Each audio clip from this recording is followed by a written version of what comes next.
Hello everyone! Welcome to Electrifying Economics.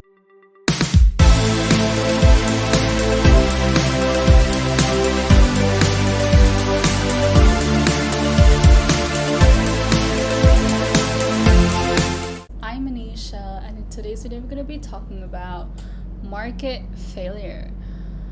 But before we start, once again, I want to say that I was really busy. I had a lot of things going on.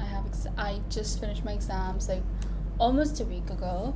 I'm filming it after almost a week ago, but I don't know when I'll be able to edit and post it. I hope to do it really soon, but yeah. Also, I want to say just thank you for supporting and sticking around with me.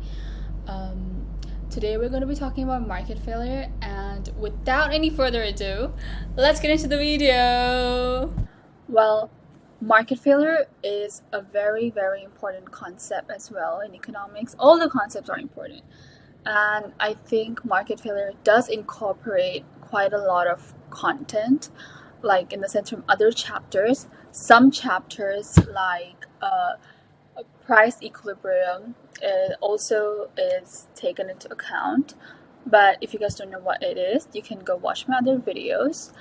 And a greater depth of the price equilibrium and like how it is related with market failure is started in IB. So I'm not going to put that video right now.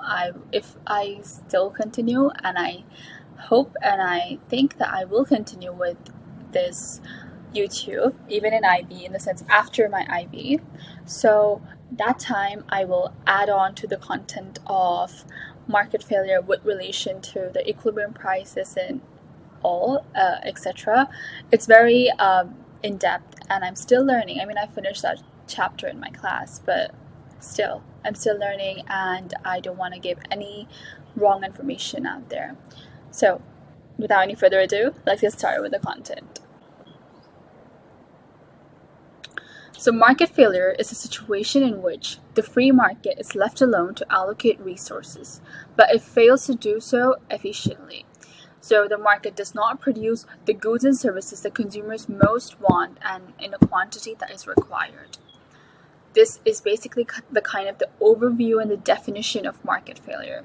So when market failure occurs, the free market is left alone to allocate. If you guys don't know what free market is, please go watch my previous videos on free market and other types of economies. I will link that in the description. And yeah, so this would mean the market does not produce the goods and services that is most required, and the goods and services that are beneficial and in the right quantity. So the market equilibrium.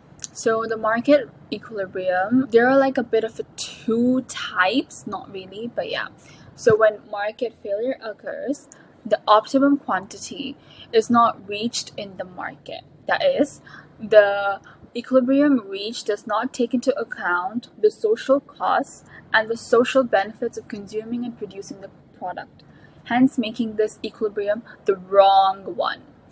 So when there's market failure, the equilibrium reached does not take into account the costs and the benefits of producing this good or consuming this good. So hence a wrong equilibrium is made or reached. Now, what is optimum quantity? It's basically the right quantity of the good or service that is required. So when there's no market failure, the equilibrium quantity is called social optimum quantity, as it takes into account both the social costs and the social benefits of producing the good or consuming the good or service. And social optimum quantity, basically, as I said, it is a quantity which takes into account the benefits and the costs of producing the good or service. So what are a bit of types of market failure? So when a lot of that good or service is produced. Next is when little of the good or service is produced. And the last one is when none of the good is produced, like no quantity of that good is produced. Externalities. So the effects, positive or negative, on the third parties of consuming or producing the good or service is called the externalities. Now, the third parties are the economic agents or the people who are not involved in consuming or producing the good or service. So they don't consume it, they don't produce it. So private benefits or private costs. These are basically the costs or benefits to the individual, like to me. That, like, if I consume anything and if it's a good thing, then I have a private benefit. If I consume anything and it's a bad thing, then it's a private cost. And social benefits and social costs are the costs or benefits to the society. So the consumption of a product and its effect on the third party or like the society is basically the social costs or benefits. So the positive externality refers to when an external benefit is given by the production or the consumption of the good. So positive externalities create social benefits. Vaccinations are an example of a good which has positive externality. So what are the private benefits? The person is immune to the disease, therefore there's better productivity, and there's also lower chances of the person getting the disease.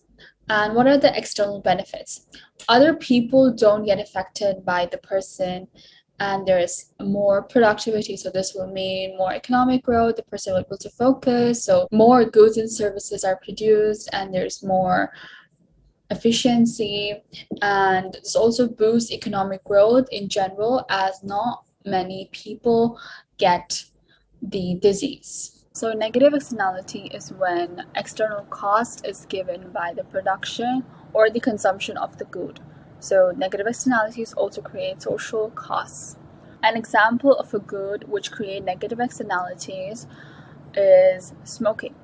So the private cost with smoking is that it damages the person's health and will lead to breathing problems, lung cancer, etc.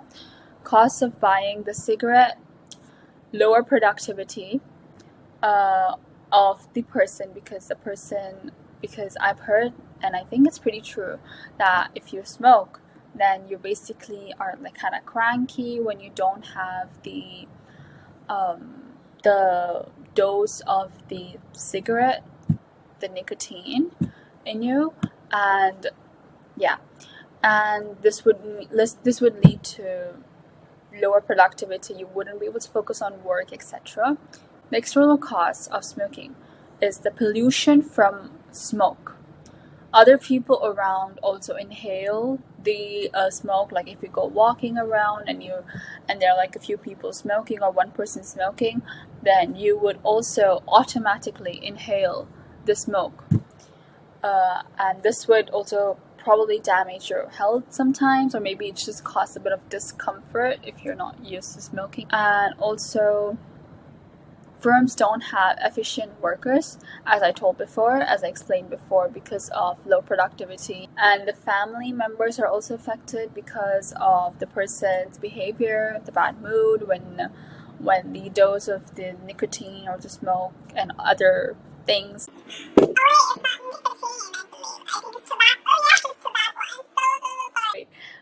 It's tobacco, I believe, yeah. So when the dose of tobacco is not there. Well, I also said nicotine can also be taken into consideration for other drugs, I guess, yeah. Okay, never mind. Cigarettes do have nicotine. I just searched up to make sure. Cigarettes do have nicotine and tobacco. So, due to the nicotine and tobacco, this would basically, their dependency on the chemicals inside the cigarette would lead to them being too dependent on them, addictive nature, right? So yeah, so the person's bad behavior starts and crankiness and all that. So this would lead to external costs. Social costs are basically private costs plus external costs, and social benefits are private benefits plus external benefits. Sorry, this is supposed to be private benefits, not private costs. I did a bit of a typing mistake. Why are externalities a market failure? So the problem is that with both negative and positive externalities, the right amount of the good or service is not produced.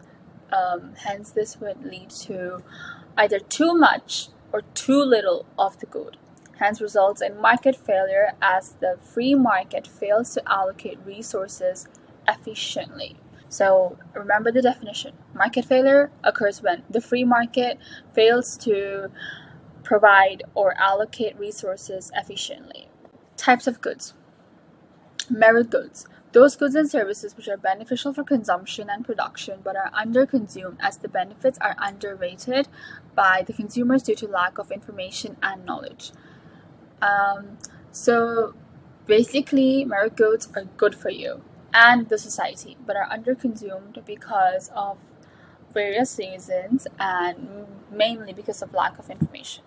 Demerit goods are goods and services which are bad or not beneficial for consumption and production, but are overconsumed and overproduced as the costs are underrated by the consumers and producers. And this again occurs due to lack of information and possibly various other factors. So, examples of merit goods. Vaccinations or vaccines are one example. So these are merit goods because they provide a positive externality with both social benefit and private benefit. And I've talked about this before in the same video. And education is also another example of merit goods. And these are merits because they provide both private benefit and social benefit. Private is that the student or the individual gets knowledge and skills, and hence they'll be able to work in the future, they'll get money, etc. Social benefits is the firm in the future, again, would benefit due to the skills and high education, training, etc. And hence this would also possibly boost economic growth because a lot of people are in the workforce, and this would lead to higher consumer spending, and this would lead to economic growth. I have talked a bit more in depth in the sense of, because this is more of macroeconomics, I will come back to macro. I will start macroeconomics once micro is done. Yeah, so please stay tuned and stick with me for that. And let's continue. Cigarettes are an example of demerit goods.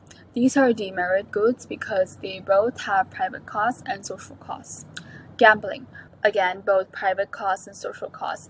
For cigarettes, I've talked about it before, so I'm not going to talk again so that the video doesn't get too long. So, gambling, both private and social costs. What are the private costs of gambling? They lose money, possibly could lose fame amongst their friends if they lose, and might get too addicted or too dependent on the fact of gambling to earn money and to win, etc. And they could also lose personal confidence if they lose a lot. The social costs are the family members suffer from lack of money or the lost money. If the person has a family, then that would happen. And could also lead to addiction of some sort. It's not like, I believe it's not addiction in the sense with health, but I believe that it could also be some sort of addiction, because again, you get too dependent on the fact that you might win and you might earn money. This is a little bit of a side note and also important, I believe. This is a bit of a learning from a recent test. So I just want to remind myself, make it clear, just saying that all demerit goods provide a negative externality, but all goods that provide negative externality are not a demerit good. So example are cars. This gives a negative externality, but they are not a demerit good. This is because they have a private benefit, but they have a social cost. So the private benefit is that the person driving the car gets to go from one place to another in his or her own comfort, etc. But they also have a social cost because they have to Because again, driving cars would lead to pollution, would damage the environment, would lead to traffic, etc.